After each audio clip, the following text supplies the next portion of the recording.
Man is being live streamed.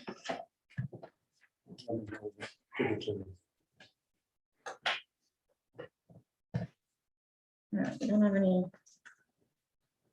attendees. But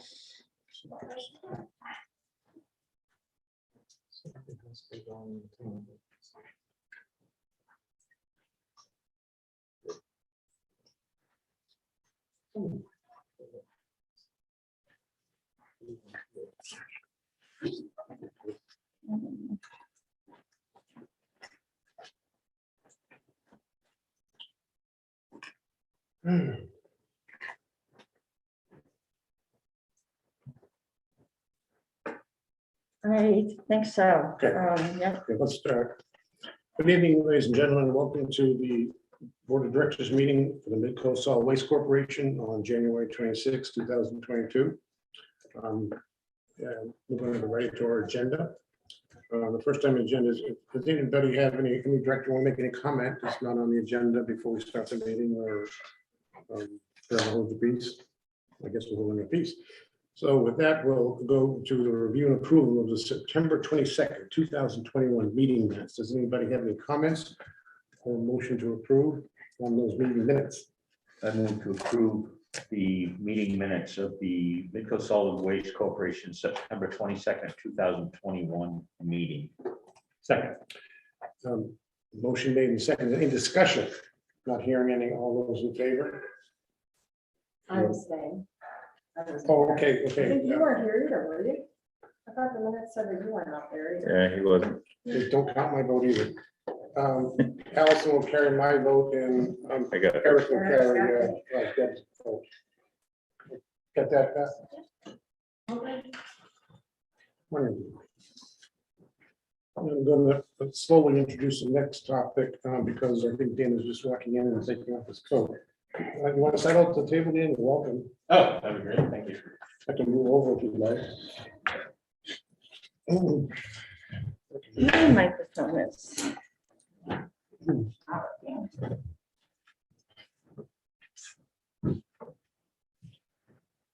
Ladies and gentlemen, this item is really an introductory item from Dan Solomon, is that correct? That's right. Thank you. Dan is, sorry for the typo. That's right. We had the wrong name on the agenda. But Dan is obviously from Camden Hills Regional High School, not a student. Yes. And he was really just asked to give us an introduction of the radical reuse efforts at the hatchery at Camden High School. And this is an introduction, as I said, and hopefully at some point in the future, when the students aren't on finals, Yeah. perhaps we can invite them back. We actually have a student here who just walked in. Come Soren on. Dexter, come on in. So with that, Dan, we have a heavy agenda, but we'd surely like to hear a little bit about the program. You can tell us what it's about. Absolutely. And I actually have some slides to share if I'm able to key those up onto the screen or something. Yeah, I think we can do that. Sure, yep. Does it have to be on Zoom first? Why don't you log into the Zoom meeting? Or you can, if this comes up for you as a wireless display, you can just go for it.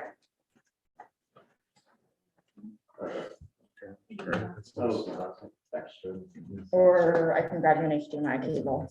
The easiest thing would probably be to go to the Midco Solid Waste page and just Website. log into the Zoom meeting Okay. and then share your screen. Maybe while I'm just doing that, if you don't mind, Dan, we can just have address item number 4, rating facility manager reports. Anybody have any questions or any input on the facility manager report? If not, Mike, is there anything you wanted to highlight on that manager report that's of a particular import to you? No, January was a pretty typically cold January month. We've had some issues with icing up in the compactors and some issues with some of the roll-off containers, but nothing out of the ordinary. The one thing that is kind of pressing is we are hiring. So part-time, full-time. This is So if anyone knows anyone looking for some work, please send them my way. How many are you looking for, Mike? At least 2 full-time. 2. Okay, all right. We have been lucky, we've picked up a couple of part-time guys that we can overlap their shifts. So we are covering everything, all the areas are covered. But some full-time guys would be helpful. Excuse me. Here, I'm sending you the link to the meeting right now. Yes. Just getting the link. That's all. I did a simple Where one. did you- oh.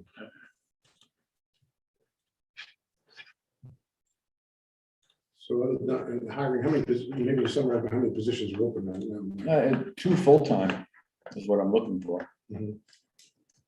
I'll take 3. We can get it. All right. Yeah, he's talking, he's in All right. speedy. Just waiting for.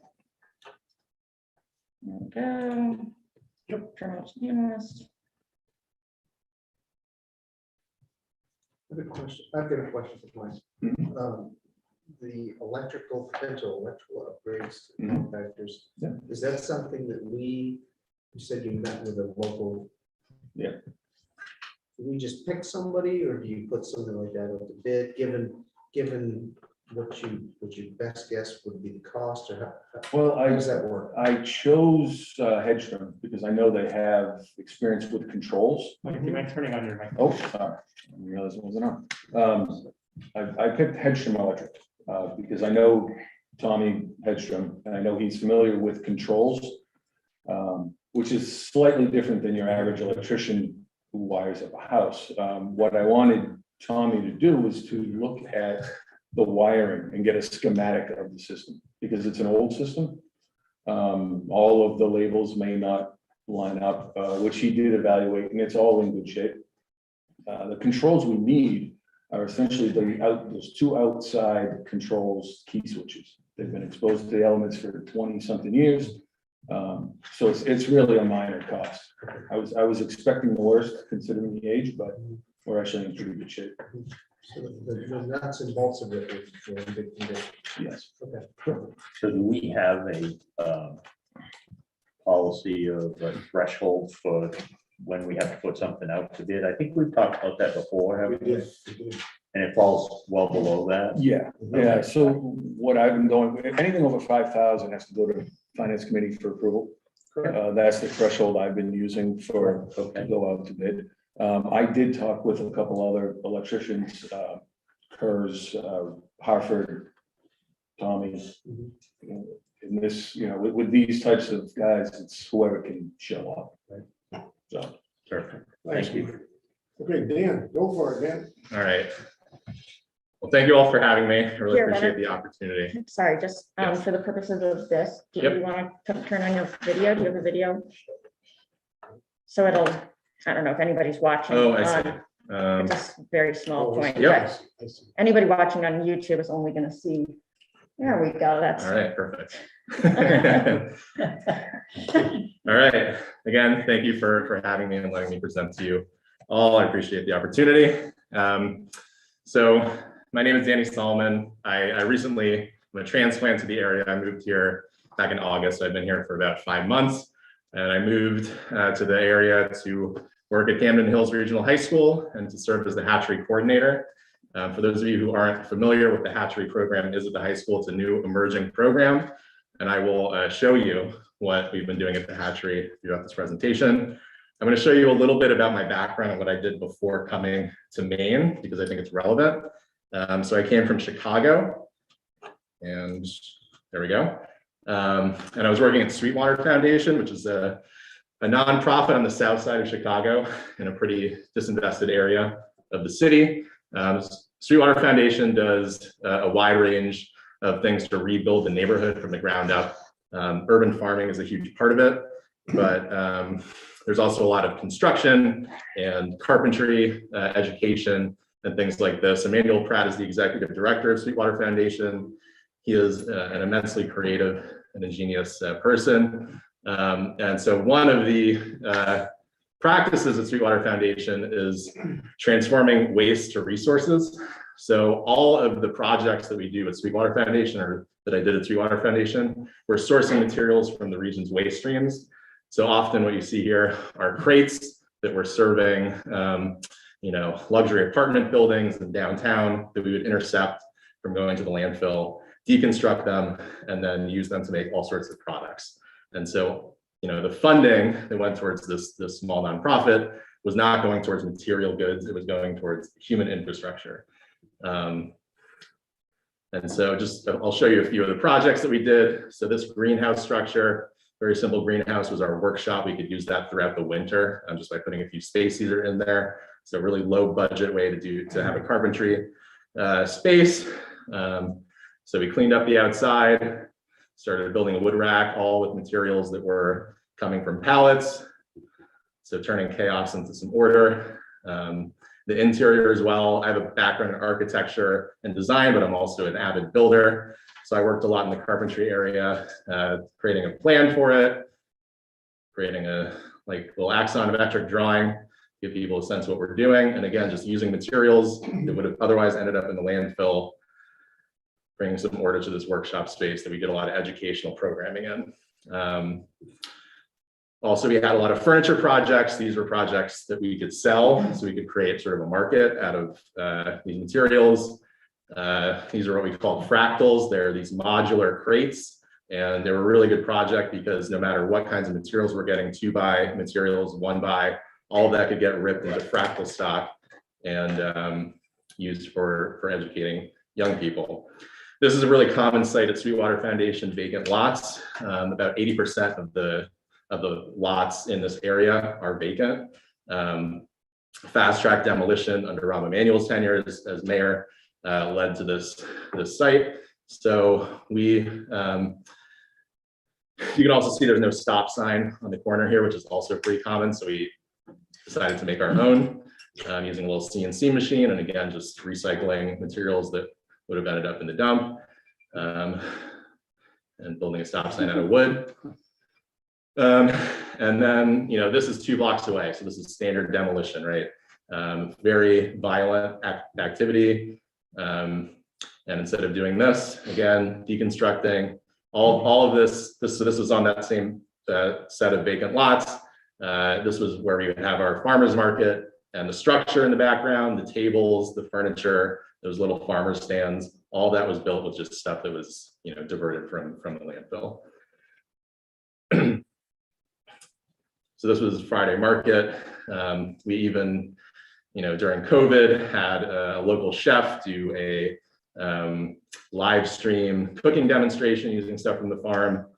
Community meetings also happened in the space.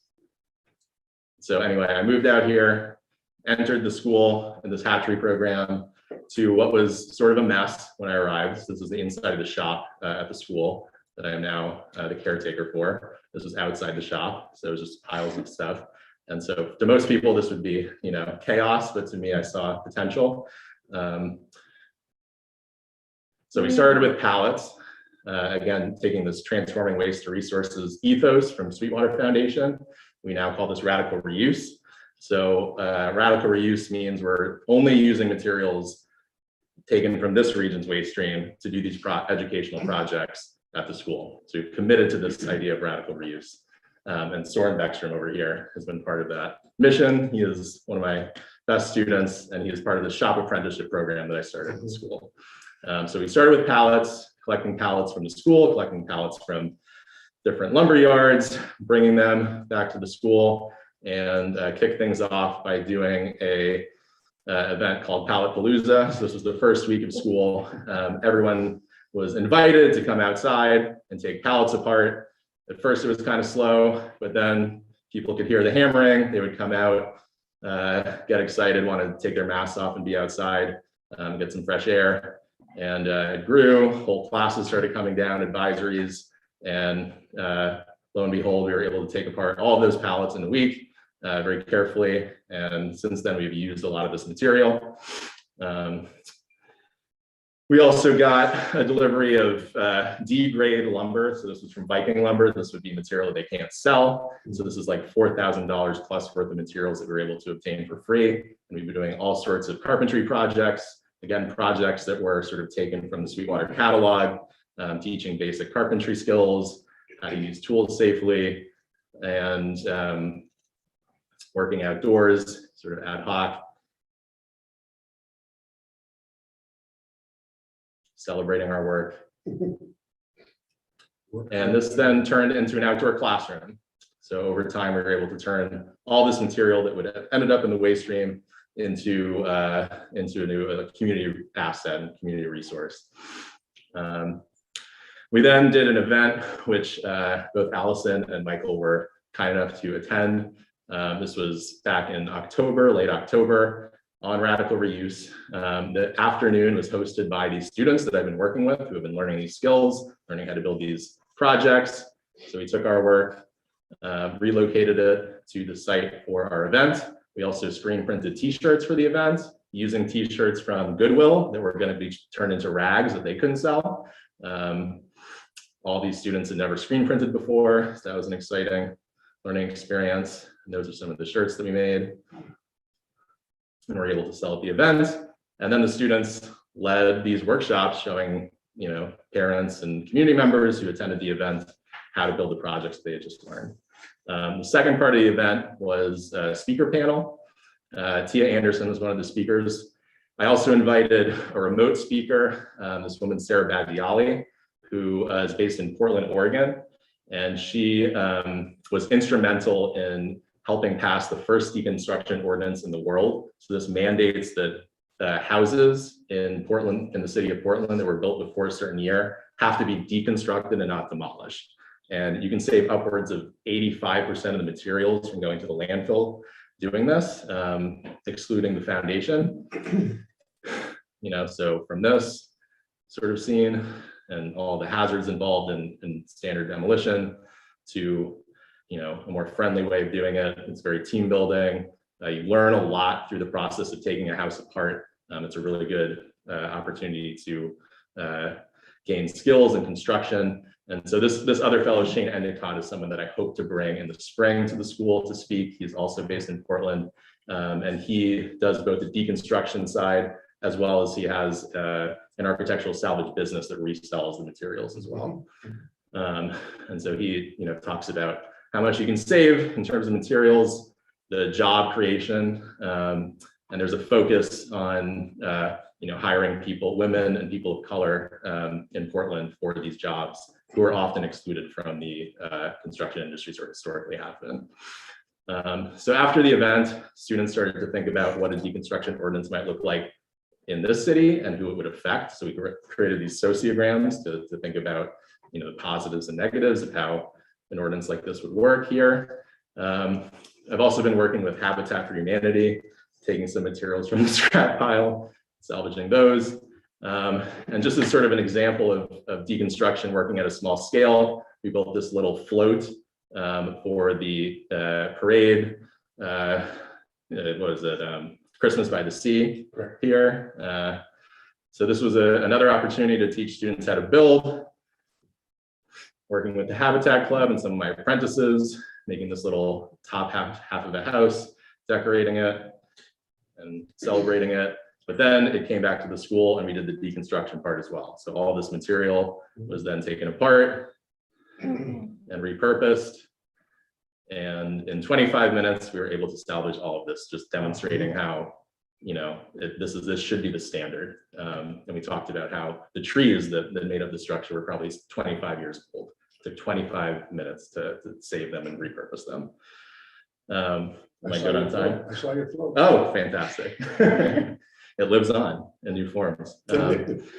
So now getting back to the pallet wood, there's an internal thrift store at Camden Hills that has a food pantry for students that need food. So we used the pallet wood, cleaned it up, and in a couple of days we were able to build shelving, turning the pallets that serve our global economy into something that serves students who need nourishment. So this is us cleaning it up, bringing it to the new space, and taking wood that looks very dirty and worn, and cleaning it up and making it look into, turn into the shelving system. A few other examples of radical reuse stuff that we've been doing. All of these booths were the booths in the cafeteria at the school that they were trying to get rid of because they're no longer CDC compliant. So as a project, we've been taking them apart, saving Wow. everything, Mhm. understanding them by taking them apart even further. Mhm. They tried so hard to get rid of those things. Right. It was, No one would there were take ads them. up on Craigslist. We were gonna send some to Syria. It was, Right. that was gonna be a big, they were truly ready to go to the landfill. Yep. How long did they try to? A long A time. I while. mean, they made a big effort. And I was gonna send some of them to Syria, but we weren't gonna be able to send them all. Yeah. So yeah, so the principal reached out to me.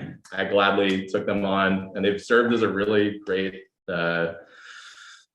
project for students to, again, like learn about how to build, how to redesign, how to rethink what waste could be. So we're already starting to take the metal and turn it into a wood rack on the shipping container for outside, Oh, yeah.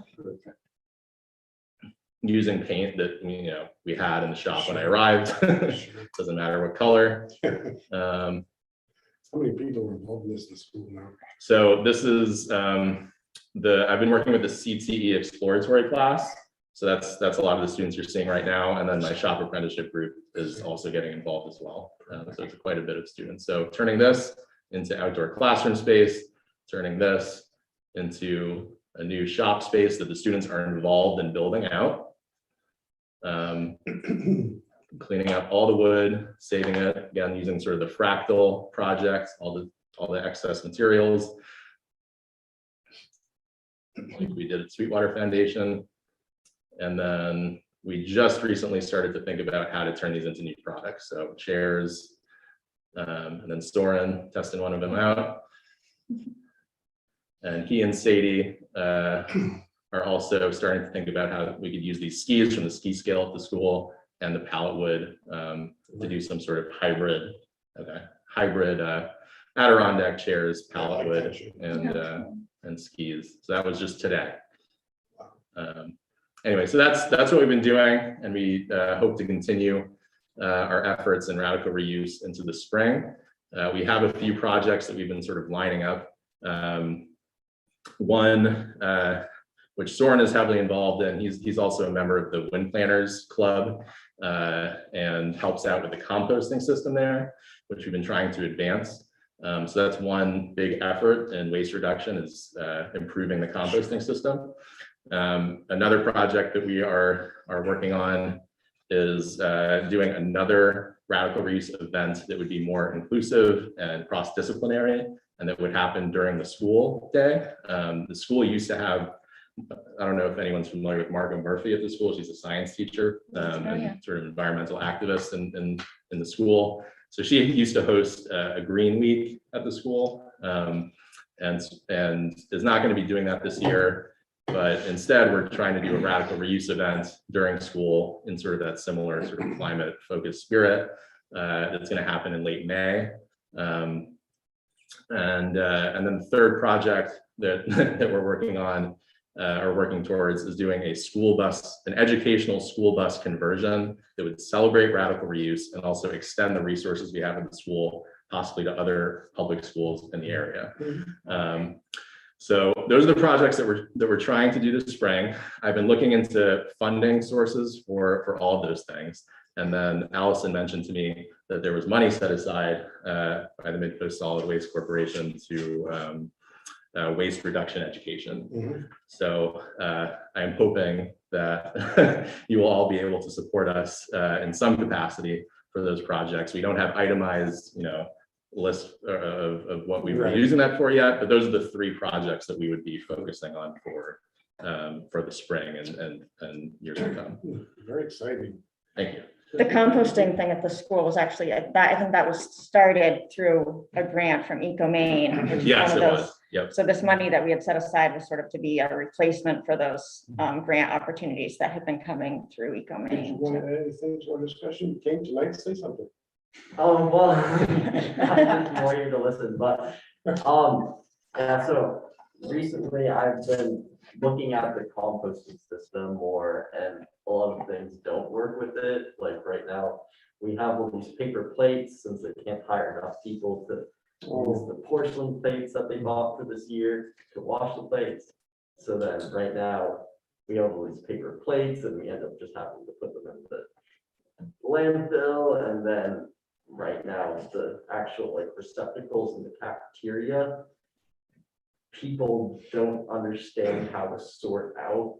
So everything is just in one kind of pile, and that makes it really hard for people to sort out the food to actually compost it. So that means even less food is composted. And then at the stage of preparing the food for composting, we have to make it into smaller pieces, which requires either shredding or chopping it. And we've had some issues with the shredder that's set up, but we found that it's a just simple chopper, like just a little kind of like X metal chopper with a hole, you can do the same work as this electric shredder, but we need to figure out how to get more people to do that and also have the food separated from all the other silverware and wrappers. And then also thinking about leads the question of where all the other waste goes in the cafeteria. So that's something that I've just recently become invested in and I'm interested in pursuing. So yeah, so the spring semester, in the shop apprenticeship program that Soren is a part of, sort of is going to be like an independent study based sort of thing.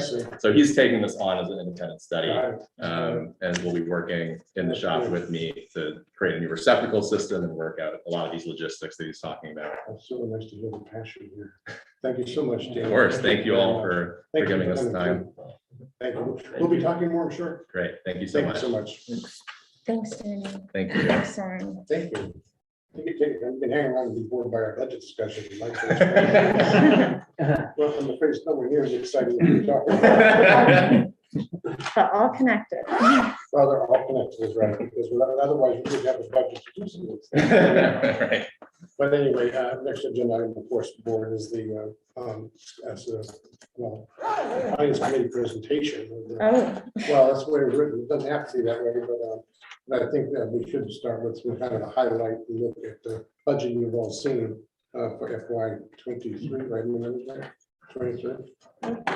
yes, that is a challenging mental exercise with all these fiscal years and calendar years and. I guess to start, I presume this budget has been approved by the finance committee for submission for the board's review, correct? For submission for the board's review, I think is the best way to put that. Right, Wendy? Yeah. And just Allison, the finance committee, just to review, 55 to you, Wendy, John, you, and David King. yes, was that say? Yeah, so we have, and did we say Michael? I didn't say okay. Michael, I always ignore him. Yeah.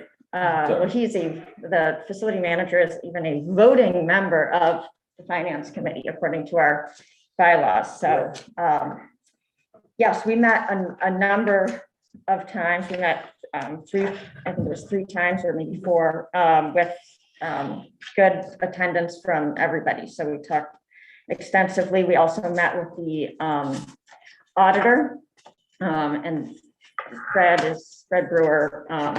I think it would be good for him to come in and speak to the whole board. That's sort of something that we generally do, but we were able as a finance committee to talk with him. We're in, overall, we're in really good, a really good financial position. The unassigned fund balance, as you may have seen, is extremely healthy as it's ever been. So that that's a good place to be. It gives in order to utilize the unassigned fund balance for anything that takes a board vote, of course. So it's not one of the things the board needs to decide on today is sort of how much money we want to leave in that unassigned fund balance as opposed to placing it into specific reserve accounts designated for various facility needs, or use it to offset the tax assessments. So some of that is like a philosophical question. The overarching question that we need to be thinking about as a board here is, and one that frequently comes up on the finance committee, is what is our philosophy in terms of how the facility should be funded? 20 years ago, we went from a system where it was exclusively funded by taxpayers and with sort of runaway costs. And that's when they went to this pay-as-you-throw system where, the people had to pay for bags. And so if you go back and read the newspaper articles at the time, the sort of promise that was made and the long-term vision was for the assessments to the towns to slowly be on a downward trajectory and for it to move to a more fee-based system. By and large, the corporation has kept to that. Assessments have been on a downward trajectory. Right now, the budget that's presented is a close to flat budget in terms of impact to taxpayers, but that could go in a variety of directions. And so we should be thinking about the fact that it's been several years since bag fees have increased. Expenses for waste disposal for MSW are going up. So if we want the impact to taxpayers to continue to go down, or if we want it to stay the same, there is going to need to be probably some fee increases. So finance committee got into that question a little bit. Our general feeling, you have to remember that was populated by town managers who have a conflict of interest. In some ways, town managers always are going to want the budgets to be, and maybe select board members have a conflict of interest too. And in some ways, we want that the number that goes to the towns to be lower. And so I don't think I've ever met a town manager that has thought it would be better to move to a system where the dump is more taxpayer funded. So our feeling was generally that we should stick to like a zero impact budget to taxpayers and Zero change. zero. Yes, thank you. That's an important clarification. Although I think actually we all kind of do feel that we do believe still in that goal of getting down to zero. It's presented right here. If possible, yes, here it is not presented as a zero impact budget, but a zero increase. And so we talked about that, but also talked about the need for the board to kind of reaffirm where we want to go in that area, remembering that when there is a fee increase, that a bag fee increase, that requires the approval of all 4 select boards. So the select boards don't get a lot of say in whatever number we send to them here. That's, is what it is. We are voting on what the assessments are going to be, but they have their ways of exercising influence in terms of who they appoint. But when we go to do fee increases, that requires a little bit of planning to say, okay, we're going to go around all the select boards and get their approval. So this budget as presented, neither the finance committee recommendation that I'm aware, we didn't change any of those revenue numbers, did we?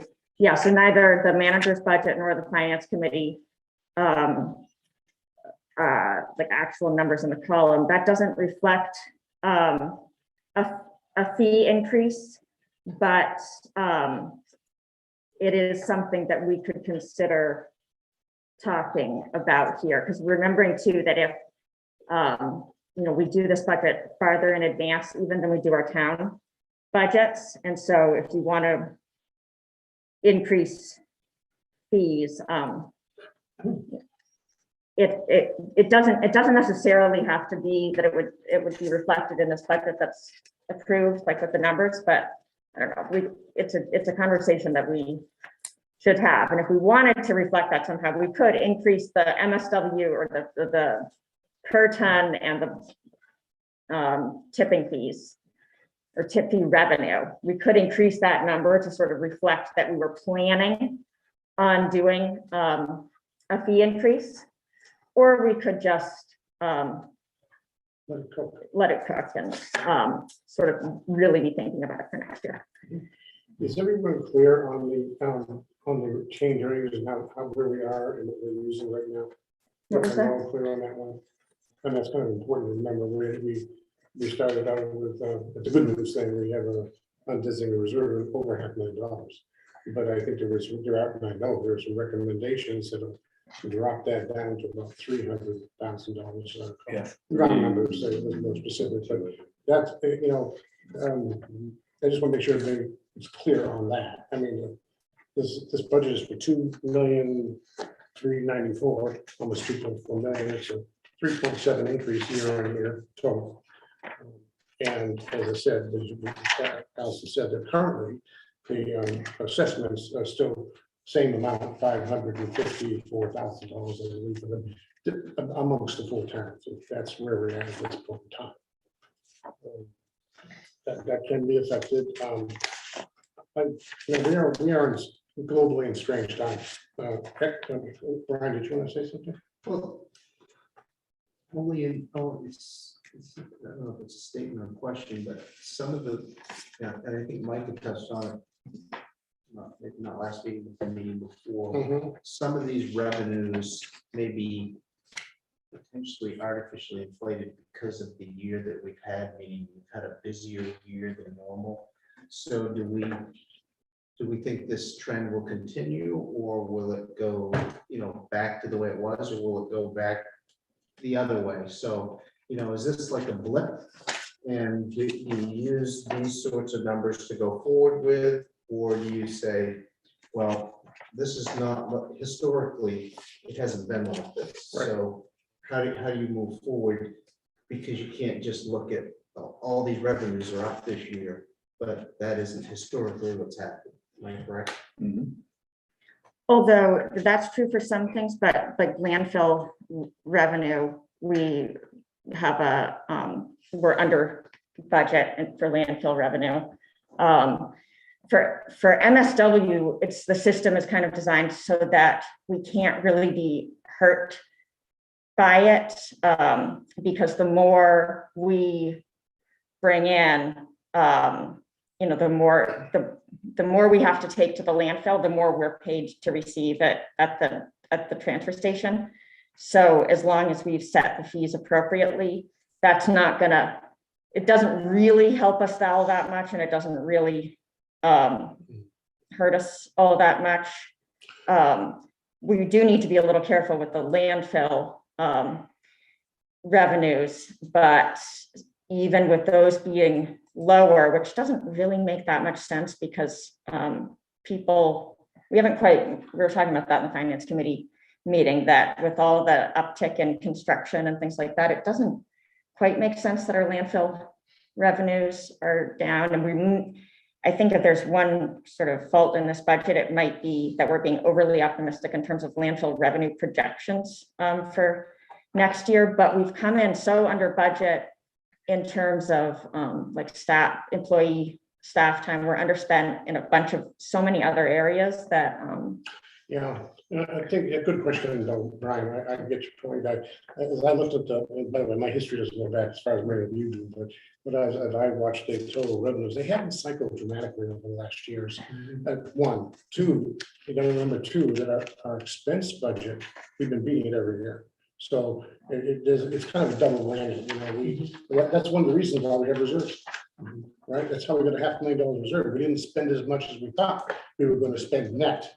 So I think it's a good point. We didn't spend as much of the reserves either. We thought we were gonna.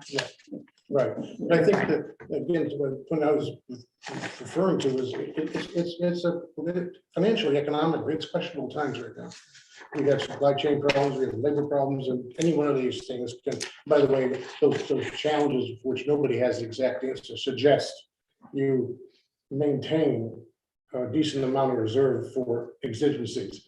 That's just smart play from my perspective, at least. versus like, let's take it all and reduce the assessment in towns. That's, I'm making a by exaggeration, of course, but I think that's a damn good question. We're gonna have to track that carefully. And one of the things that I've seen is we've over budgeted for expenses in labor. That's one of our biggest components in the budget. And we've had short staffed, the labor thing, the next company trying to correct this budget does correct some of that to sustain our employees when Walmart's paying $20 an hour. And we're at about 16 or 17, these are issues we have to pay attention to, but we've been substantially under a lot of our expenses to manage it very well, in my opinion. I don't know the answer to your question, Brian, to be honest with you, but I think it's something we need to consider as we go forward and make sure that we all feel this budget is the reasonable ballpark for what could occur. But again, I'm buoyed by the fact that we have that remaining reserve that we can always tap into if we have to during the year. And it's a nice thing about having a reserve of that magnitude. I mean, this is pretty conservative in terms of what the amount that we're giving back to taxpayers, which isn't all that much. It proposes to take a fair amount and replenish the facility improvement reserve and the equipment replacement reserve. For years, we've been drawing those down, the equipment replacement reserve, because it was so healthy, which was the result of pretty good planning from previous boards. So that some might argue that we shouldn't be putting as much in the facility improvement reserve, and you could give that all back to taxpayers. We didn't want to go to the extreme in terms of depleting all of our reserves. So this budget actually goes back and puts some in. Maybe we'll pull some of this up so that we can. What else? Did you say we're putting money into the facility reserve? Equipment It's accrued benefit liability reserve. Right.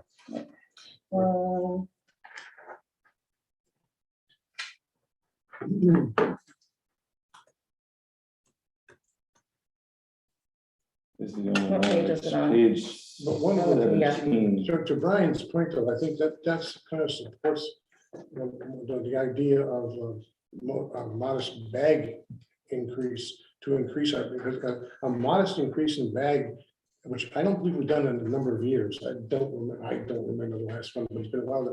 But a modest increase in bags produces quite a bit more revenue. That income could be used as, to Brian's point, contingency, or it could also be used to keep the same budget we have here and drop it out of the town assessments. So if you're getting another $100,000 from a slight increase in bag fees, let's go on the track of starting to reduce town assessments. I think, in my opinion, we should long-term be trying to reduce that and make Midco Solid Waste Corporation just that, a corporation, not supported, by the magnitude we are today. I think that's reasonable. I've crunched some of those numbers. I know we had talked about it before. My initial numbers were a little higher, but it's in the way that it works out with our current schedule of purchasing bags and our current price, it actually works out quite a round number. Every 25-cent increase is about 50,000 revenue. Additional. And there's a lot of caveats to that, how many bags you have to buy and whether or not you jump fiscal years and like that sort of stuff. But at face value, based on the way we budget, you're looking at about 50,000 per quarter. So does anyone here remember the last time we raised the price? It was with the EcoMain contract. Which one? It was with the EcoMain contract, so 2016. 16. So Was that- it's 5 or 6 years. Is that right, Beth? Yeah, it doesn't seem like it's that long. Yeah, that sounds more appropriate. What was it? What is it? And how much was it at that I time? looked at it. What was the I thought increase? it was 18. Do you? 2 Can we to just 250. keep the price but reduce the bag Right. from the Yeah. bunch? Right? Yeah. It Yes, was that only did one occur. company. I mean, historically, it has been done with contracts. So, because the idea is to kind of level it out. We know that our contracts escalate over time. Right, right. And so we try to not hit anybody really, all of a sudden realize, oh no, we need to charge $5 a bag. So that's been the benefit of these long-term contracts. Yeah. We went from $2 to $2.50. Right. I think we went from That's- 140 to that's- 160. That's what was it, two, right? $2 to $2.50 a bag because the MSW changed from, I think, 140 to 160. I see. So 50-cent increase back when I we did. I want to say it's 2018. Maybe we talked about it. 2016 is when we were talking about the, Yeah. So then back to the question of volatility again, the volatility of the market with supply chain and all these other things that are going on, and people have to understand that this is kind of a volatile time, and I should say inflation too. It's, in my opinion, it's not going to go down. We're seeing it in the supermarket, we're seeing it everywhere. And the biggest thing is uncertainty. That's where I think to some modicum of bag fee increase might be considered by this board, but the question is, if we do, what would we do with that projected additional revenue?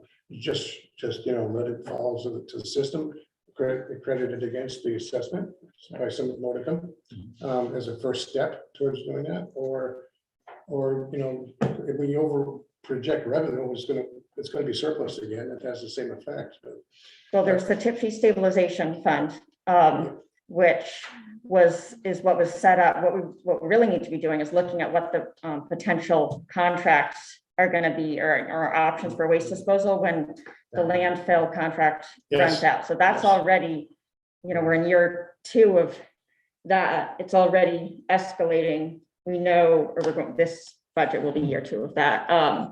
We know that when we went with this, it was considered a short-term option with, significant savings. It would stand to reason that, we know that the next contract we sign, whether it be with the landfill or whether it would be with Fiber Rate or EcoMaine or maybe PERC or some new thing that comes along, it's almost definitely going to be more expensive than what we have. So it might, that's an argument for leaving more in the unassigned fund balance so that we could, the tip fee stabilization fund was started with as a 30-year counterpart to the PERC incineration contract. So they calculated out in a really kind of complex way that at the beginning revenues were going to exceed expenses. And so they were paying into, the bag sales were funding this fund that was later going to be able to be used to kind of subsidize the cost of disposal. So they had it all calculated out that these would be the tip fee stabilization fund balances over time. And then we just got sort of to the end of that. I understand too, it's kind of a left-hand, right-hand thing where if we were to reduce the town's assessment, that also reduces the taxes, right? Because it's not in the budget of the town. So I could argue with people in Camden and say, we increased the bag fees, but we reduced the town,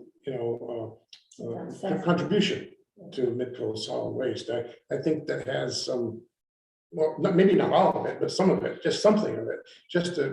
I think just smart to show what Allison mentioned earlier about the original agreement was to move Midco solid waste toward more of a corporation that's running itself and not supported. It consistently has been by the towns. If we can do it, I think we're on track. I think we should start thinking about it now. But to Allison's point, we know that we're going to have elevated costs sooner than later. That apparently we are putting money in the fund to prepare for. So it would be like anybody who are running their own fund. If you have a known cost down the road that you know is going to happen, you're planning for it.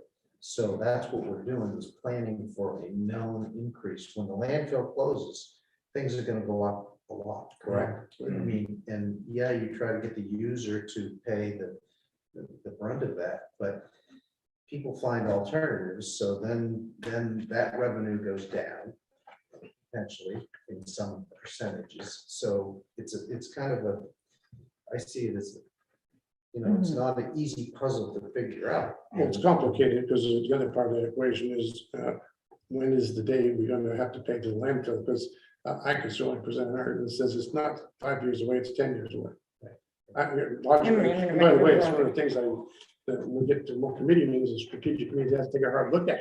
Sure. Because I think we've been saying 7 years for the last 7 years. Right, Longer than that. right. We've been saying it for a while, Well, a long time. and not making fun of anybody, we just No, don't know, we just no. don't know, and I think adds to the conundrum you're talking about, it comes down to whether the board feels the priority is to take path A or path B or path C, and we don't have to stay on it, including the one path which says, let's charge more bag fees and reduce time assessment versus let's increase the bag fees and let's do something smart with it, or smarter with it, perhaps. There's all kinds of options, but I think we need to zero in on one with this budget.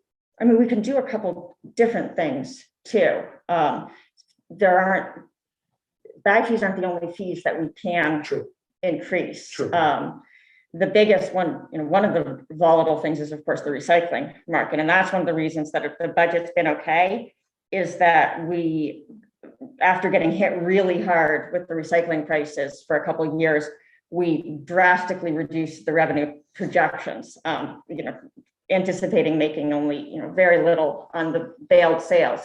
What's happened is it's just been so much better than expected. But that, that's the area where we really have to say, okay, there needs to be a cushion, because when the recycling market tanks again, it doesn't tend to be very popular with our residents to say, well, we're just going to stop recycling. They expect us generally to ride the market and subsidize the program when it isn't profitable. And so far, I mean, that's worked.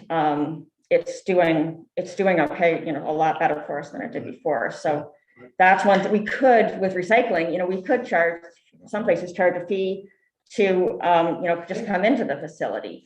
Right now, we have a way of making people pay for their trash, but recycling is the free service. We don't check to see if anybody's a resident. Mike's thrown out a couple of good ideas for, services that people might be able to pay for at some point. If we had the employees to do it, you might be able to pay to have somebody sort your recyclables for you. Or we could also charge the landfills, the big one that we should be, I think, looking at what the other options are in the area and seeing, is there a possibility to increase fees there? If we increase, because that revenue source is massive in our budget. And one day the cost for the landfill is still going to be there, and but the revenue that we're getting from it could go away. So I tend to think that since not all of our residents use the landfill, we kind of have an obligation to use that while it's available, to use it as the greatest revenue source possible. And it would be good to sort of task Mike or the strategic planning committee to look into, okay, where are the opportunities for fee increases? And I think we can also, Just on the landfill there, the moratorium was put in place before I came on board. I'm just wondering if the board and everyone agrees that we're going to keep moving forward with that, because we know Rockland is going to close somewhat soon. So, I would imagine that you would get people trying to bring their material here. Do we let them? Do we want to take that material in? Do we not? Do we want to reevaluate the moratorium? I think that's because I've been asked this question. That's a whole separate topic, in my opinion. We need to address, not to the budget. That's what we need to address long haul, because you got the problem with defining what we have remaining in our landfill versus what we're allowing in. If the remaining amount is low, you certainly don't let everybody in every town come in here unless they pay all kinds of money. No, I mean, or you let the market, we do not, the only obligation we have as towns is to provide MSW options. We do not have the obligation to provide for construction and demolition debris disposal. So the idea of using that as, in my opinion, it should be a business. We're not in the business of subsidizing home renovations for people. So if somebody from Rockland wants to pay, whatever our fee is to utilize that space, my feeling is that we should be charging whatever sort of the market will bear. It also encourages people to do more sorting when they can, if we can increase our opportunities for pulling wood out and all of those things, then people pay less Yep. to dispose of things. I mean, And Remember the assessment- part of what I was getting at is the fact that we've been saying 7 years for 15 years now. Yeah. So what I've been doing is working with the engineers to reevaluate I see. what they use as a model to say Yes. that the final elevation has been met. And I brought it up with the DEP and said, well, what's this elevation? And nobody knows. It's been going on so long that none of the players are still involved. So we're reevaluating it Yeah. to Well, look at that, because we, you know, I'm throwing numbers out, but what if we had 20 years left? we've got a couple of. It's gonna change how we approach these No budgets question. and how we move forward. Absolutely, So, no questions, a high priority, like we talked about that. Yeah. To discuss, and if nothing else, the strategic committee to take a look at that more Yeah. succinctly. I mean, that's huge to us. But back to this issue, as Nelson said, if the board wants to contemplate going to an increase in bag fees, we need to get this to the select boards in the 4 towns. And remember that we can always give them the budget we have here, and they can put into their budget the assessments that are here for now. And if they do put that in their books, and we don't wind up using that by the end of the year, it becomes a surplus to them. So there's a couple of ways to cut that, but if we want to consider, there's a chicken and egg thing goes on here. If we want to take it, if we rationally think this is the right time for a quarter or 50 cents, whatever per bag, for a large bag, then we need to make that decision first, now. It seems to me we should. I think it's time. I think we should do something. You said the amount for 25 cents was how much per 50,000. per Per quarter, quarter? per quarter. per No, no, no. 25% increase, right? Quarter was 25 cents. So if you would raise it 25 cents, Yeah, it's 50,000 over, a year, yes. a year. fiscal year. Okay, Yes, so fiscal year. 50,000 fiscal, so $1. I'm sorry. Well, what does that equate to with in the cent and per pound? Per pound. I mean, because a lot of people are paying not by the bag, but by the pound that for the weight. Right, so that, Can you increase it but 25 cents? that fee is 8 cents a pound, so it's 160 a ton that gets scaled. Right. So you'd have to So increase bags, it to they 9 cents a Well, The bags are supposed to hold what's? 30 gallon. 30 pound. We It's a imagine it's 30 gallon 33. So it's about the same. it It's is, about 8 Yeah. cents about Yeah. 8. That's the point. Yeah, it's meant to be the It's same. equal, yeah. I bet it's between 50 and 60,000 for both each, I suspect, given how you calculate it versus selling the bag. So that's what it would be for a quarter. Half a dollar would be like $100,000 Mhm. per year. That's So I guess what I was asking is, when you calculated that, did you only look at bagged I sales? only looked at bags. Because we would always increase Yeah, the, you could make per it match, ton. and then I had not calculated what that revenue is. Based on 2021, we were like spot on budget. I think we budgeted 470, we made 471. Like, that one was spot in on. bag sales. Bag sales were up. What was the 471 you just mentioned? That was the per ton. So that goes over the scale. Okay. So I've got a more fundamental question.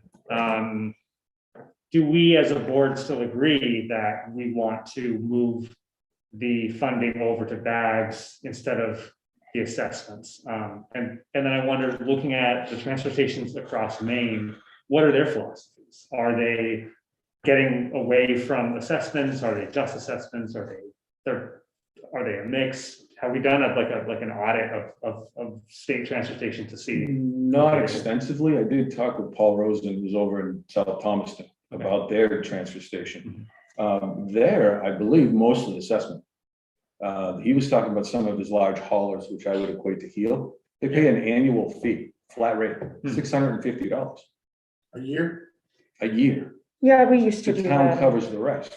I mean, we get a lot more money than that from Heel on a routine Good question. You basis. can find So, a mixed bag depending on the Right. size of the town. Probably, I'll say that.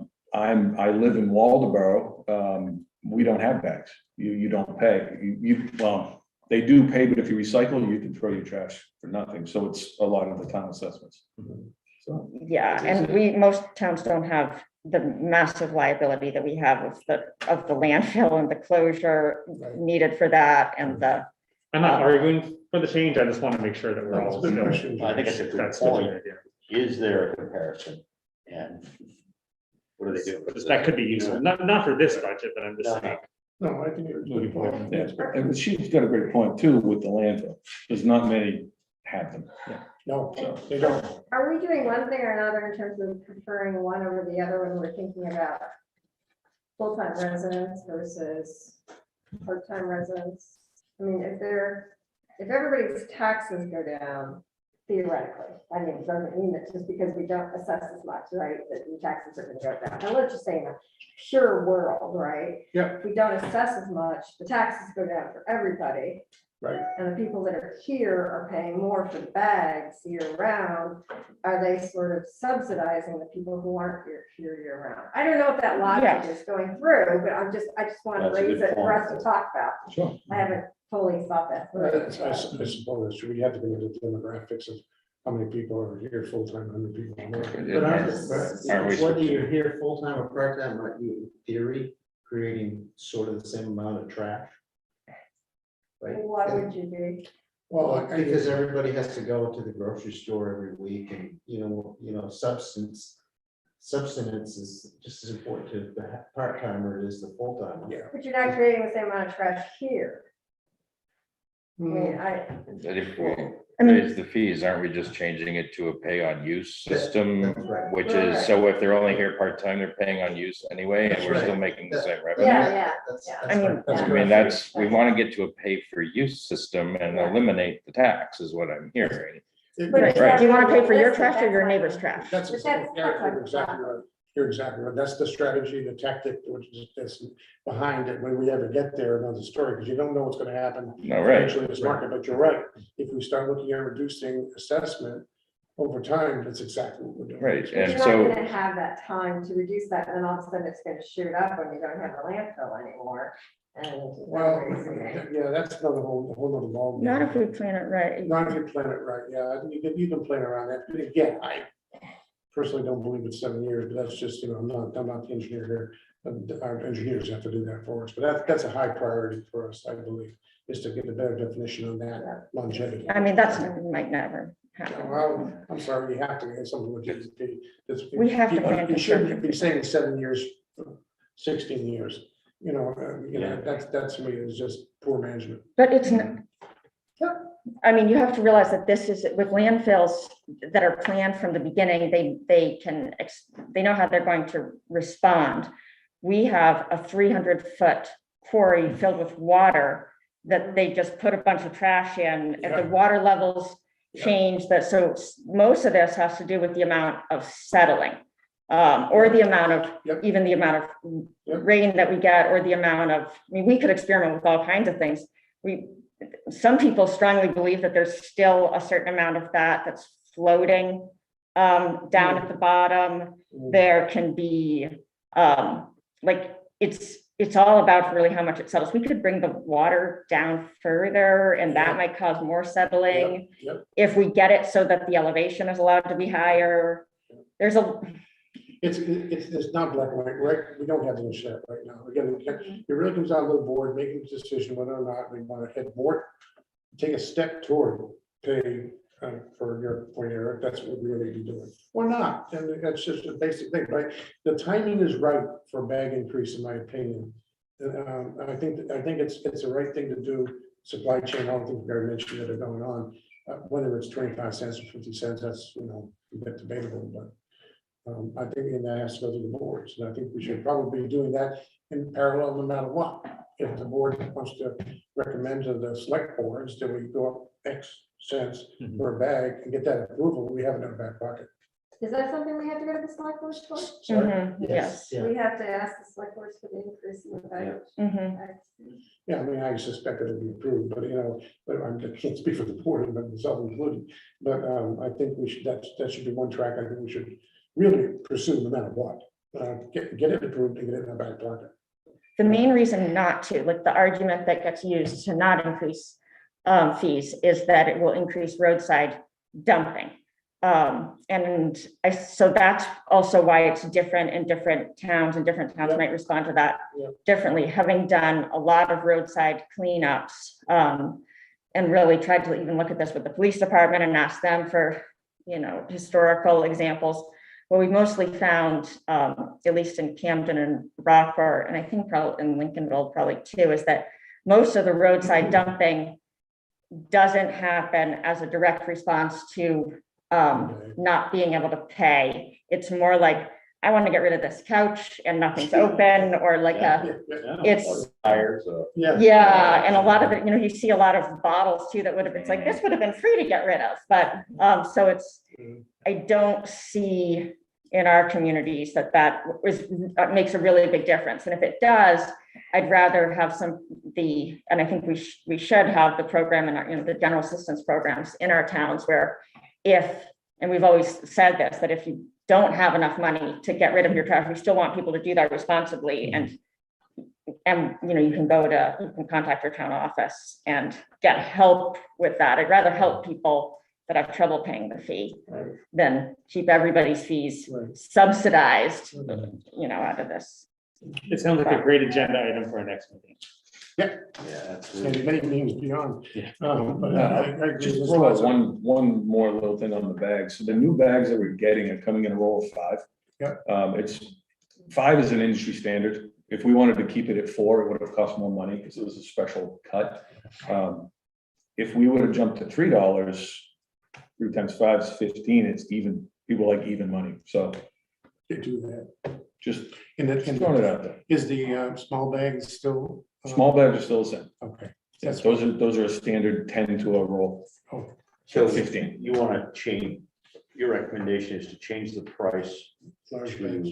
of the large bags to, It's not a recommendation, I'm throwing it out there that if we were to go to 3, it's a nice even round number for people. So have we already moved up to the five bags? Yes, they're coming 5, so a roll will be $12.50. Okay.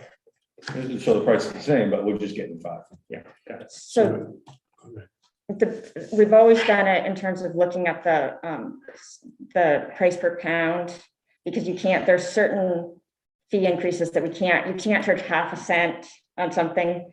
So it should be consistent across all types of, sort of what we were saying before, that 8 cents per pound equates to we generally estimate that the bags are 33 pounds, I think of. So I don't think we can go up 25 cents, for instance, because of, like the logistics of charging.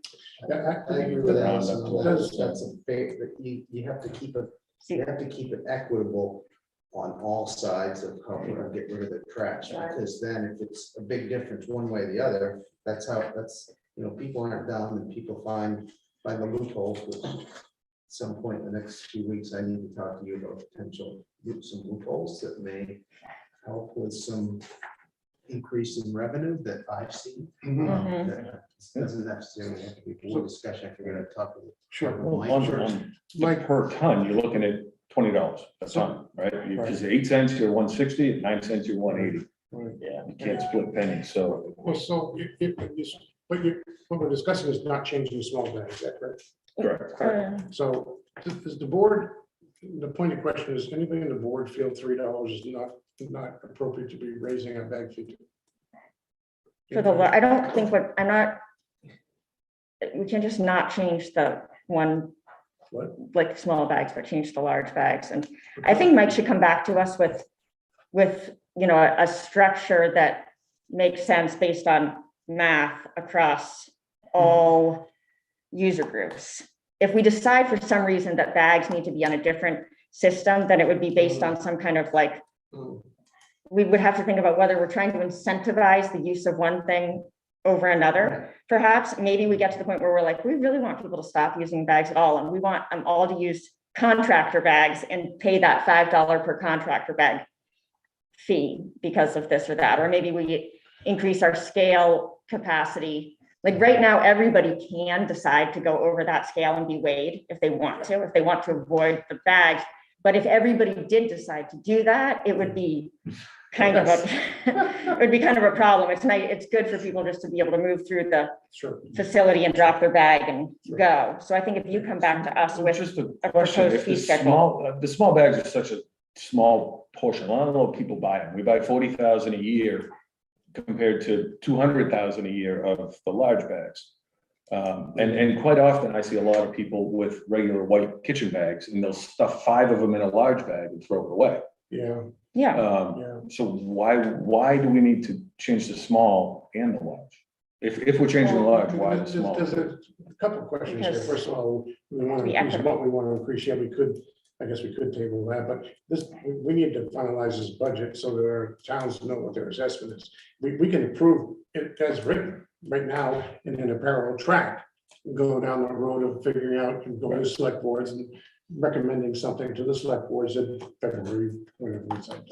That's Yeah, not we an don't option. need that That's here the today. reason- Right. The reason I was going back to it was if the board wanted to consider changing the assessment that's in the current budget. If we want to hold it right now, no harm, no foul, but they want to put a number into their budgets. And I know Camden has, we're a month earlier this year on the budget cycle because of the acceleration of printing ballots that's been forced on us by the state.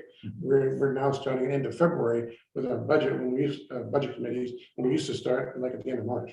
You know, it's so it's kind of, you know, we've got a gun going both ways here. But we could definitely approve this, now a parallel track, we're talking, you know, whatever we want to come up with a model, it's $3 Yeah, or anything on small bags. I'm not, Yeah, and it's obviously a bigger conversation here and data, whatever we get, we want to see, you want to look at small bags, we want to look at tonnage, we want to look at this, we can start putting all of And that Mike's together. point, and I think part of what you're getting to, I think, is if it comes up to an odd meeting, you're gonna need a lot more quarters. Yeah, that's No, true. I mean, right. That's very Really, true. you're gonna, and it's gonna take in the course of a really busy Saturday or a Exactly. Friday afternoon. I totally You're agree. running in, whereas before, all right, here's $10. or Exactly. whatever, Yeah. And you're gone. All right, wait, Exactly. Mike, I'm out of quarters again. So. We're already starting to prepare. It's. No, you're right. You're right. Yeah. I mean, that's the reality of something. I Yeah. think, well, we did it because we didn't need to raise it 50 cents. We only needed to raise it 25, but the 25 created a catastrophe that we didn't really think about. And, you know, it seems like a small. Yeah, but absolutely, you guys It's are not already small. concerned. It's Just keep in mind, once we start taking credit cards, I was just gonna say, the only savings there is it's gonna then be it will higher, happen. But which It's gonna take, hopefully. maybe next month, probably March. are we Yeah, calculating the don't fees bear for down that? fast either. Credit card I know. processing fees? What Wait, it's still loading, still loading. Ira. Well, anyway, back to. Municipalities, Yeah. There's one exemption in the. Yeah, because Guys, one meeting at a time. Yeah. We need, the board, you need to make a decision about the budget as is, or the two options I hear. One is vote on this, approve it or not, as is, and then with a parallel track, look at in the next month or two, look at going to the boards with some increase based on Mike's analysis of the recommended increases to the board. And we can handle it, that's easy to handle and a county basis. Or jump on the alternative is to jump on the change now to whatever dollars and affect the change in the numbers here. Those are the two options we have, that's on the table. So I'm hearing more resistance to making, I think I'm hearing more resistance to making the change right now on the bag fees and move toward approving the budget as recommended by the finance committee. Well, are we gonna go page by page? If you have questions on any one of them, please do. But I don't see the efficiency of going through every line, I don't know. No, let's do questions. I mean, we have Because conversations. the budget's been in your hands since, you know, a couple of days now, and I presume everybody's looked at it and probably has questions on it. That's fine. It's gonna be on a question basis. So please, go ahead, Karen, give us one. Okay, I just want to ask the budget committee, I know you spent a lot of time on this and everything, and we really should move this along tonight if possible, because it was supposed to have been to the towns for the end of the year, or by the end of the year. Is there any areas in this budget that you feel there should be a discussion, even though you've been through it, made adjustments, had numerous conversations with town administrators or representatives and your committee? Is there something that you want to bring attention to all of us? I'll say a couple things and then if you want to And if you could reference which page so that we can all follow along, that would be great. I'm having trouble with the page numbers because I've been looking at an Excel spreadsheet and now I'm trying to look on a I've got a PDF. PDF too, so. So I'm feeling really a little bit So lost it's with in the that, but packet. It's in the packet. I know where it is in the packet. I'm just saying, when I've been looking at an Excel spreadsheet, it's all different the way it's printed. So we'll do our best between Mike and I Do to, you want? I've got all the pages on it, Okay. so let me know what we're looking at and I'll let you know. I did print it, but, one thing that, where's the managers, this came up, Oh, I know what you're. so referring to. the COLA, this is a sort of recurring theme for the board. You know, I think everybody probably knows that the, cost of living, increase is across all our 4 towns, it's, you know, very big, or the social security number is 5.9%. So that's, what's in here for the employees, whether we want the manager's salary to be, part of that or not, is a question. Generally, I think in the past, we said that the manager was gonna be separate, and we're gonna move to having the manager under a contract. And that's the way, you know, his salary would be set, not, So what's in the budget now? Nothing. Okay. yeah, so that was one change that the finance committee made, and it wasn't meant to be a, Sure. you know, it was like, kind of like, this isn't in our wheelhouse, this should be the full Right. board deciding that, but that doesn't mean that, you know, the board should get together and we should evaluate and do all that. Yep. Another area, you know, the main area was just talking about the fees. Another area to just highlight, I suppose, is the leachate, just knowing that, for the cost of leachate disposal or cleaning or whatever, to Camden have been going up and may continue to go up. That's another area where there's conflict of interest because of, as a wastewater commissioner, Bob and I are both wastewater commissioners for Camden, and we do a good business taking in leachate from Midcoast Solid Waste. But that's just looking at different, you know. And if you look at the last page on the Yeah. leachate issue, we had an extremely wet month, lots of rain in December, where it's usually frozen. And it's clearly evident in the amount that we pumped, probably twice as much as we have than in September. And that was just indicative of all the rain. I mean, the ground wasn't frozen, it was all I know, it was percolating in, that pump didn't shut off. So next month's much lower, but the trend moving forward. December was huge. Labor, is a line that, may not fully reflect, Page 4, Page one. page 4. for the last couple of years, we've benefited by coming in very, underspent in that, you know, for labor, because we've had some longtime employees retire and then new employees starting much lower on the wage scale. This budget is not one that is gonna be such a margin. It's the budget, I guess, you know, the union negotiations are, you know, are still taking place. So this budget, if, you know, if you look at it and you listen to the conversations we've been having, saying that that we know to keep up with the labor market, we're gonna have to pay more. You've got Walgreens starting people at $18.50 an hour, things like that. And then you look at this and say, oh, it looks like we're, you know, we're budgeting less than we have in the past. There is some uncertainty there. We've done a little bit of calculating to see like, okay, well, if we pay people more, it's a little hard to do this so much in advance without the union contract done, basically, but there's probably about a $20,000 or so like wiggle room. There's a chance we could end up the end of the year needing a little bit more in that line, I think.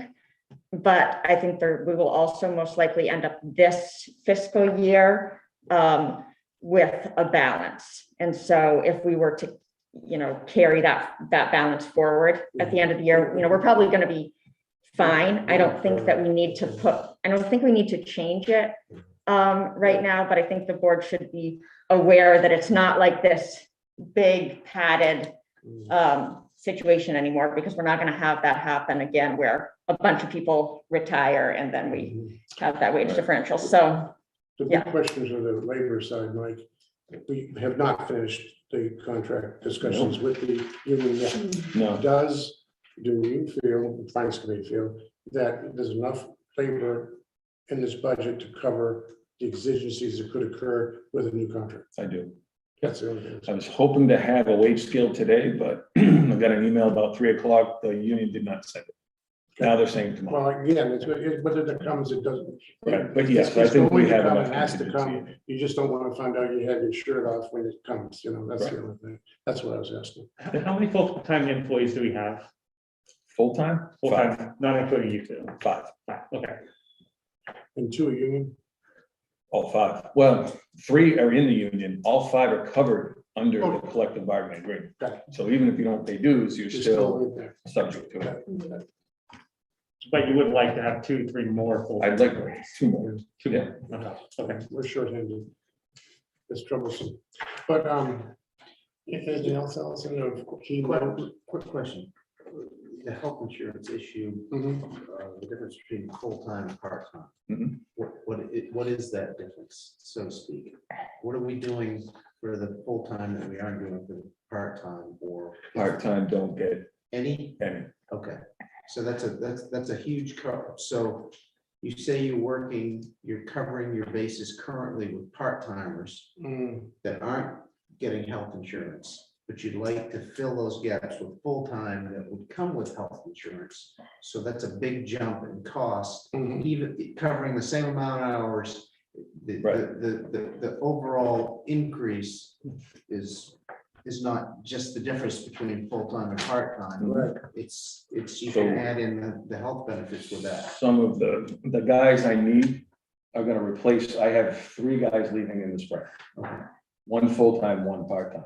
So I need a full-time to cover him. Mhm. My other full-time would cover what the part-timer does. Right.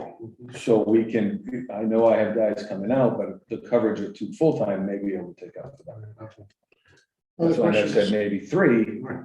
for another guy, like Mhm. to cover that. Mhm. So Other questions, board, on the budget, any item, in your reviews? Can someone just explain the health insurance buyout to me? That's 1008, page 5. isn't that what we give to people that would be entitled to health insurance? yep, I've got a great example because I just Oh, got yeah. a guy do it. He's older, retired, he just moved to full-time. He's a veteran. He's already has insurance. So what we offer, which came under the bargaining agreement, which he's under, is $600 a month. As a stipend to it. So that's what we've got. Thank you. It's reasonable. Yeah, it encourages people to take it rather than. 600. Say, Good question. I think most towns do that now. I know the county does it. Yeah. I'm sure Camden does it. Yeah. I know Hope does Yeah. it. Because in theory, it actually saves the town Oh, yeah. taxpayer money. Oh, yeah, big time, big time. If you have those types of options. Makes sense. The payment in lieu of taxes to Rockford, is just a fun one to bring up every so often. We didn't talk about it, but I did notice that we're paying Rockford for sanding and Right. salting. Right. And what's that? It used 3, it used to. No, that's shaking your head. I thought it used to be that we did the payment in lieu of taxes was in order to get those services. I think, didn't you calculate it based on our land area only? When we changed it down to the 4,000. They used to do the sanding and stuff for free. It was a trade with brush and things like that, but when we used to sell brush, which we no longer do, so they charge us for the service. It was never tied to payments. But hasn't it always been that way? Well, I mean, it's a decision that the board can make. We're a nonprofit organization. We do not have to pay taxes. It's probably something that should be acknowledged. A lot of organizations do it because it's perceived as kind of the right thing to do. And the argument can be made here as well. Sometimes an organization will pay $100. But it's, probably, so the board doing that again. I mean, I think Rockford does probably help us out sometimes. It's been the topic of extensive conversation in the past. Isn't it for fire services and everything too? It's what, you don't have to pay the town to, a church doesn't have to pay the town to put out the fire by the nature of being a nonprofit I organization get it, in a there was town. always those were. Sort of like the considerations right that thing always to gone do, that into they're it. extra, We they're, had this discussion at past board meetings, and we talked about fire and other services as being This is- reflective of that. Seems to be such a small amount of money, I wouldn't get into a big hassle over it. right. If we've been doing it, but a good point. I'd forgotten that was there. It's always been there, right? I don't know, always. Well, it's always been been there as long as No, I've been on this. It's always been there. Yeah, I've always seen it there. Yeah. I mean, since, sure, I mean, I have like history a lot, so it's, I'm talking, 1931, when we opened up the dump, I'm not so sure, but, I mean, I'm not arguing Other against it. questions? I would like somebody to go to the Lily Pond Association annual meetings. I feel that we just kind of like do whatever. I'm They're- talk to them all the time. I was actually on vacation last time when they had the last annual meeting, but I think it would be They good for update some me. board members to go. when is their meeting? roughly? I have no idea, because it's not something I follow, but once in a while, they want to redo their roads and stuff. We have 2 lots in the Lily Pond subdivision. Because of some buffering with the landfill. It's actually really nice land back there for anybody that wants to walk back there. We have a surprising amount of wooded Yeah. area and some test quarries, and it's quite beautiful. And we pay to maintain the road for the Lily Pond subdivision. And there's that's technically an access point if you ever needed it to the back of Mhm. the landfill. But it would be good for us to it's not necessarily always in our best interest to, we have 2 votes there. And so it's when they want to repave and things like that, we stand very little to gain. And it may at some point be in the facility's interest or in the public interest to use that right of way for public access of some sort. There's been talk about trails back there, and this might really is a topic for another day. Mhm. But just in terms of like taxpayer resources, we have land there that might be beneficial to the public at some point, and it might not be fully utilized, Well, so. that's where the gentleman that was here earlier is gonna put up his shop. There you go. Right. There you go. Reuse wood. Reuse the Yeah. trees. Campground or, Yeah. Other questions to the board? Karen? I'm good. Mr. Josh? Yes, I have a question. Station maintenance, 120-05, page 7, it went down from 56,200 to 25,000. went down. Up is- Which Yeah, the one, 50 that Josh? was in it last year was part of the project to fix the road. We put some of it into the facility improvement fund. It was supposed to happen in the fall, however, the price of everything skyrocketed, so we're pushing that back to this spring. And so, yeah, so that had come down because that was that one project. Mhm.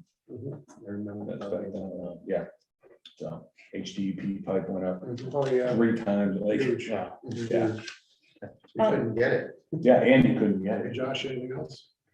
There was one spot where it said there was a carry forward of like 300 and here, what, is this an accident here? What is this? What's that? This carry forward? 807? Which Yeah. page is that? Page 25. 807. What's 807 above? I can't hear you. 807 is supposed to be an account line item. Where is it above? I don't see the 807 above. Yeah, there isn't, because there isn't any I know. carry forward. Yeah, that 381 should not be in there.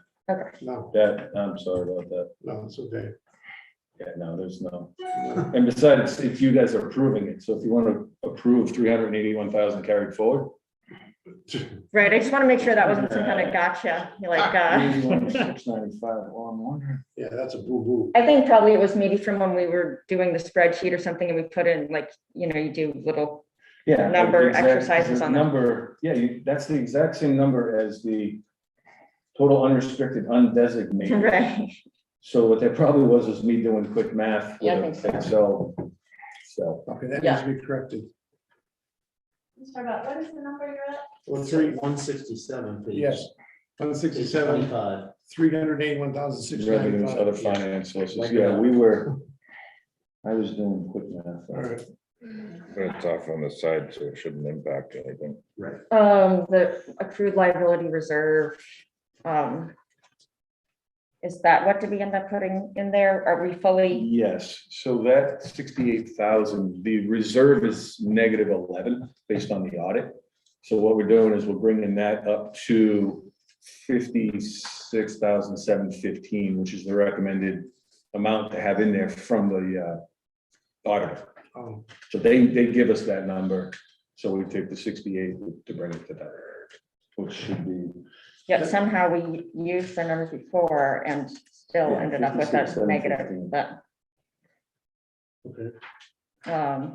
just kind of really small stuff at this point. I don't know, Wendy, if there was Yeah, anything that the finance details of committee. those. Mhm. We go down to page 19, or up to 19. All the reserve stuff is. Right there. Oh, yeah, So this that shows, That's the like right- 148.05 shows a little bit of history, Yep, the balance of previous years, the minus minus 11, 11. and then the 5617 plus that, brings it to 68. Oh, the one thing I would say is, remember how in the finance committee, Mike, we talked about wanting to update these tables? That's all updated. Those are all balanced. Anything proposed or anticipated is in there. You can see under equipment replacement, there's a proposed fund in 22.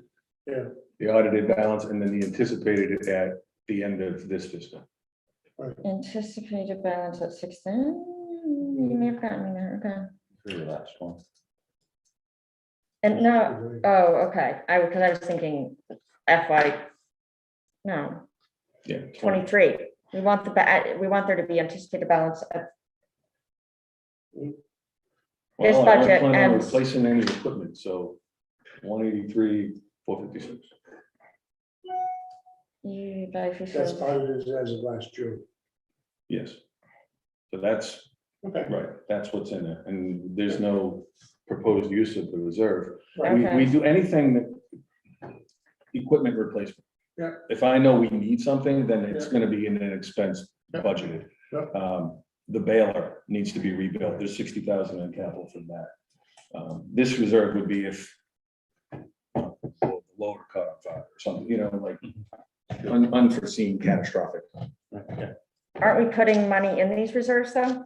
The last meeting, we decided not to. We were just gonna fund the accrued benefit liability. Um, We went back and forth. First, we were gonna put money in these We others, but then reduced the amount. it went over the 12%, so then they said, okay, bring it back. I'm assuming this budget was approved by the finance committee, right? So This is- Well, the thing is that so he was updating the columns based on Oh, I our see. discussion. I see, Um, I see. I thought we were reducing the amount we were putting in the reserves, not. I thought there was still some money that was going into the No, reserves. because, no, we decided we have money in the reserves. Okay, We were just going to do the accrued benefit address the assessments and then leave the rest alone. Mhm. So how much is it we're having to add to the accrued benefit? 68. That's a much bigger number than we talked about in the finance committee. It is not, because we said, I sent you the text that said, how much do you want to, how healthy do you want this? Right. And you said the auditor will tell us the number. Oh, I know, I just The didn't think it auditor was gonna be told us that the big of a number. Plus the 11,000, that's the number. I just didn't think it was gonna be that big of a number. I mean, that's just, 56, 750. that means we were just so off, Mm. which, since that just, What is, does to this, be under the impression that our accrued benefit liability reserve was fully funded, which is the assumption we were under before, which is why we even voted last year, maybe it was the year before, to take some money out of there because it was over. Remember that, Beth? So we did that, and there was considerable discussion about it, and then to find out that we ended up negative $11,000, and that in order to fully fund it, it needs to be, I mean, that's just We a took lot. money out I last year? think it's because someone left that we were not expecting in that budget. We had another long-term person leave, so I think the payout. Right, I mean, theoretically, though, the way that gets calculated is anticipating that if, it should be all of our outstanding Right. liabilities, and so it's supposed to anticipate if everybody were to leave, what would we have to pay out? So and the numbers? I know we talked about that in the finance committee, and we assumed a number that we were gonna have to put in, but we were throwing around a number more like, I'm remembering 25 to 50,000. Did this number come from Brewer? Yes. All right, so. Is that the totality of our outstanding liabilities, or is that the number that the auditor recommends? It looks like the amount that was, is 56,017 is the recommended amount, but you're in the hole by 11,000.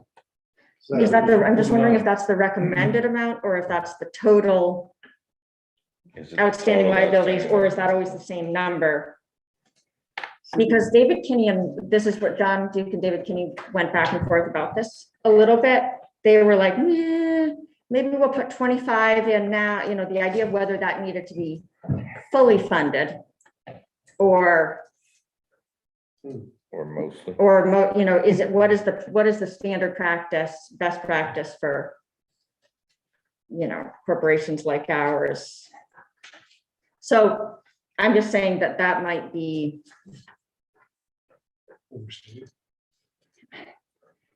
clearly, that is a topic I think that we need to we need to have a policy, just like we have a policy for our unassigned fund balance and all of that. Those are usually pretty easy to develop. I think at this point in time, though, I don't know what we can do to change this at this point. We don't have any data. I don't think so either, but just, So we should know that the 68,153 total of 56, we need to question it going forward and make sure that we have the right amount in there. Worst thing that can happen is we have too much. I doubt it. But it could be. Good question.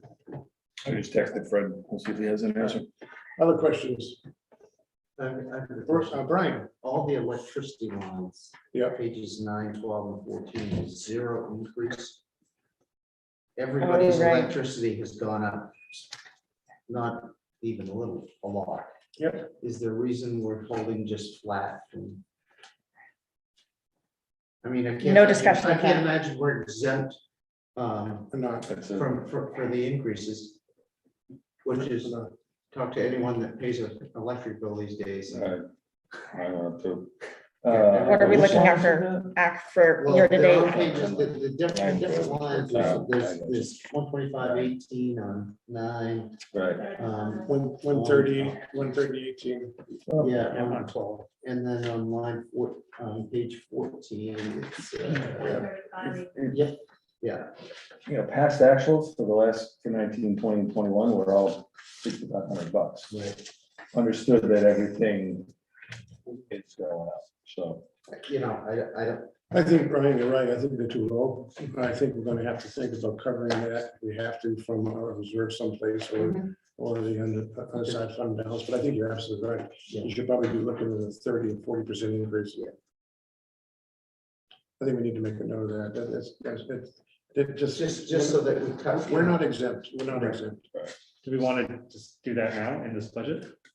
Not then you're gonna, how you're gonna balance it? Assessment? I mean, that's, in terms of, that's a pretty low number in terms of all the uncertainties that we have in the. It's a small number. But I think we should the footnote totality it. of it, but, We should footnote the budget that the electrical amounts are inadequate right now. Right, But we can track it and have to decide where we draw the monies from for the overage. or what we're doing maybe right now is we're saying we're directing them to look for conservation opportunities. Mike says, yeah, we know the prices are going up, but we're really committed to keeping our Put a expenses windmill down. on their recycling. Right. Good catch, Brad. Any other gems? I have a question, 125-07, the food waste collection compost program, we're dropping by 90%, we're going from $2,000 to $200. Mhm. Just want to know if we feel like, well, what's the reason for that, first of all? Because the bills that we have received from scrap dogs are very small. Okay. So They're under that's, 200. that's, you know, we sort of audited the program and what we've been billed from him is pretty minimal. Good question. Okay.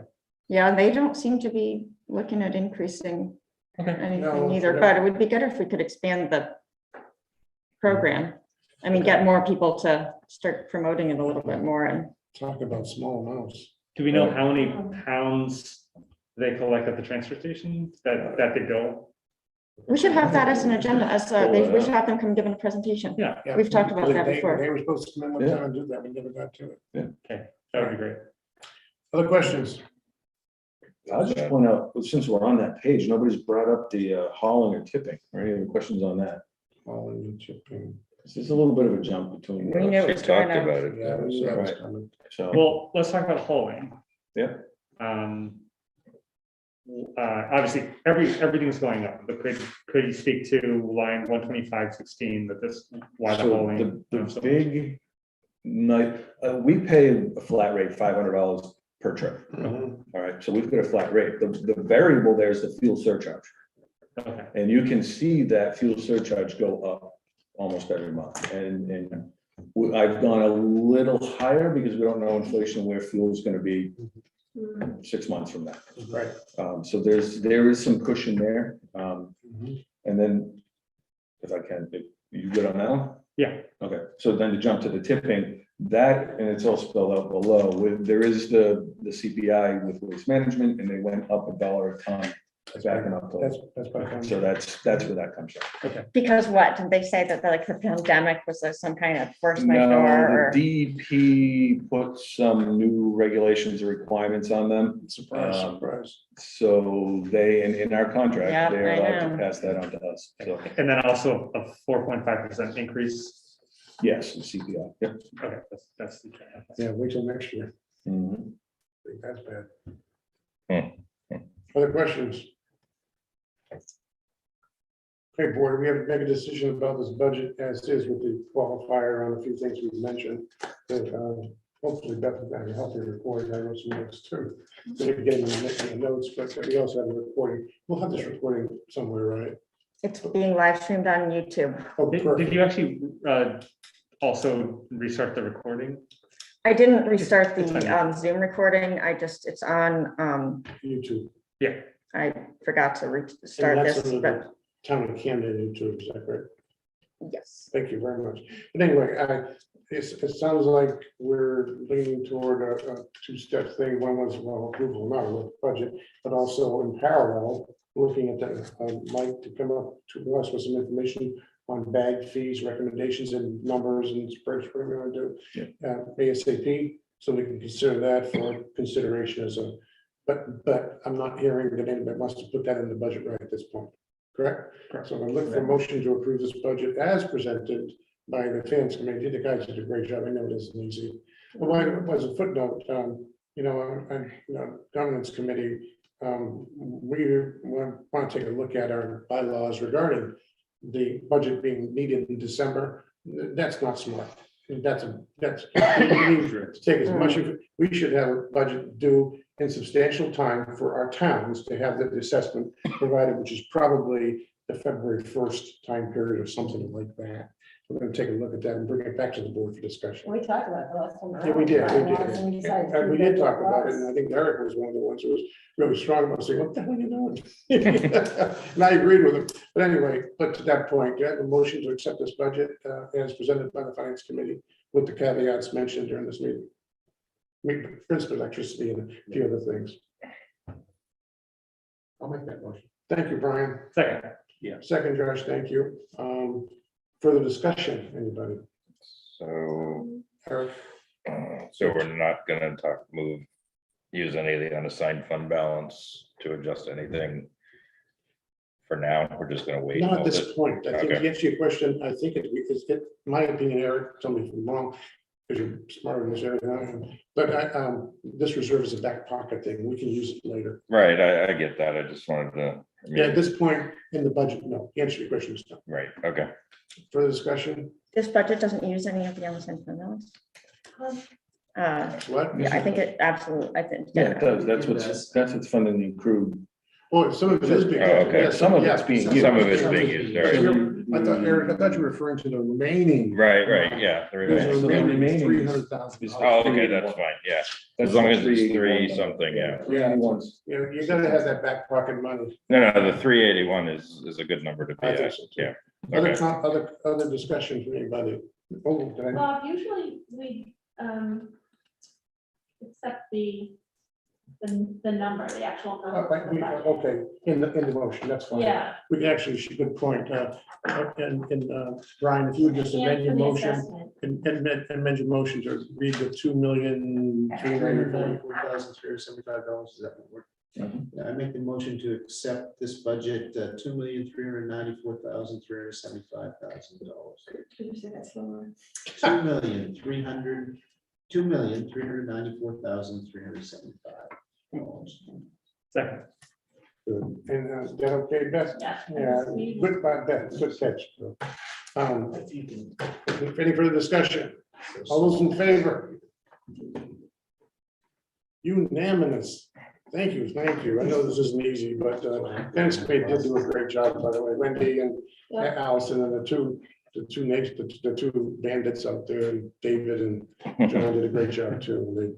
It is a conflict. They do a good job. Yeah, that's the thing. It's such a hard habit to break, It having is, the town it is. managers. It's very difficult. I've always felt that with this organization. I've mentioned it before, that there are conflicts, can be conflicts of interest, but you're all mature adults and seem to handle it pretty well. It seems to work fairly well to have them in some of the committee meetings, but not, Yep, not at the board meetings, so that, I Yeah. mean, it allows us to sort of have a conversation to bring their Yeah. advice, but not have it be,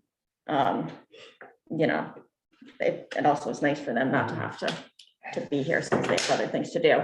I know, I agree. I think that, the responsibility rests at this table. The directors, and we've done a good job with that. And we have this support whenever we need it. Audra and all the game, they're all there for us. And what a great, support that is when we do need it. But they have expertise in some areas we don't. With that, I'd like to add for a motion to, oops, I'm sorry. Can I just say, can we get in the habit of doing an agenda, like talking about setting the next meeting and Yes. then an agenda request, Yes. kind of? Yeah, the next meeting, by the way, our cycle right at the moment could change because there may be exigencies. We're not meeting monthly. And on purpose, it's been January, March, May, July, September, November, January. It doesn't mean we won't have more. We won't have less. So the next meeting will be, is it the third week we usually, or the fourth? The fourth Wednesday of the month of March, whatever date that is. Don't we need to meet for that now to talk about the increase in the bag fee to get it to the- It's possible, yeah, it's possible. I want to see what this spreadsheet comes out. We may have to have a quick Zoom meeting or something to talk about that. Because if we want to get that Well, in February, we can't have a March meeting. Well, yeah, but you gotta be a little careful here because we're, by the time we have those numbers, and we try to get to each board, you're pushing into their budget cycle. I think this has to come as due course and get it through the system, and we have in our back pocket to change, Yeah. rather than trying to force it in the budget cycle right now. Don't do it. It's not worth the aggravation. It's They're gonna gonna be too put the late for us. assessment number in that we're giving them right now in their budgets, and that's, I'm suggesting that, I'm not dictating, I can't, Okay, but that's what I would suggest, Brian. okay. I would agree with that, because I think we'd be pushing it otherwise, yeah. It's just, there's too much flailing around. Yeah, because we're gonna be Right. starting like in the next week or so. With Beth, we'll publish an annual meeting schedule. And as far as agenda items go, if anybody has an agenda item, they need to submit them to myself and Mike. And I'll turn to this on, you know, he's my. I was He's thinking Mike really, Brown he's for really some running the show. reason. I'm just his puppet. Like, But, so I guess the one thing that I've never seen anybody come to this board and present the hydrogeological stuff, which is just a massive Right. part of what we fund with the landfill and how all the leachate works. And so I think if we could get Sure. CV and Mahar to come and present, you know, they do this whole, it used to be Emery and Garrett, and they had all this historical knowledge. But this board should understand the basic things that are being monitored at that site and sort of what we know about that $750,000 that was invested in filling the gut, for instance. You know, Yep. is that working? Yep. Is the water level increasing? Do we need to do an outlet for, you know, there's just a lot of big stuff that would be good. All these people, we pay so much money to evaluate things. They should come and just say, hey, board, this is how, you know, this is what we've looked at this year. This is what you should know. I think there's that and a number of others, actually. And also, we get back to a committee meeting, strategic committee needs to meet on some of these things, and finance has done their thing, but that we need to keep that cranked up and move forward. With that, again, do I have a motion to adjourn? Wait, do we need to do the motion to reallocate No, funds? you already did, because it's already reallocated the budget. And that one is- It's just not a question really about, are we gonna set the date for our next meeting, tentative date? In the fourth The Wednesday actual of date. March. Yeah. The date. 23rd. We have, Beth is set to. Wendy, we'll get, that's a hell to get a calendar for the It's year. the 24th, whatever the one is. Yeah. Oh. Two days before. That's what I remember. All right, well, you don't need to go. And I'm not gonna get, I'm not gonna have. Motion to adjourn, folks. I don't know, Bob. I don't see a lot of support I for just read, that. I just read a motion. Do I have a second? To follow up, Second by Mr. Aaron. Discussion. Discussion. Now, let's just sit around and talk for another 2 hours. Allison's point of future agendas. Yes. Yes. I think she started to say it would be good if we got in the habit of, you know, if somebody has something, if you want to, now would be the time.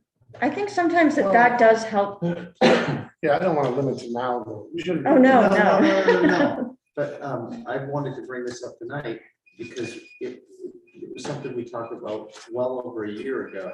And it seemed at the time it was sort of urgent, but it was the changing of the attorney that we never, that we didn't. We didn't act on it. We didn't act on it. We didn't. We've never discussed it since. Legal RFP, we were gonna put up. Right. And the issue with Paul. Right, because he was potentially retiring. We liked the fact of his historical knowledge, but, you know. Well, I mean, I Still our think attorney, right? Yeah, because, you know, we've never. No. well, we need to go, I mean, I have actually had that on the list. Oh, you do? Okay, well. Yeah. Talking to Paul about what his plans are, I think it's The issue important. was talking to Paul one-on-one because of the relationship and just seeing where he's coming from.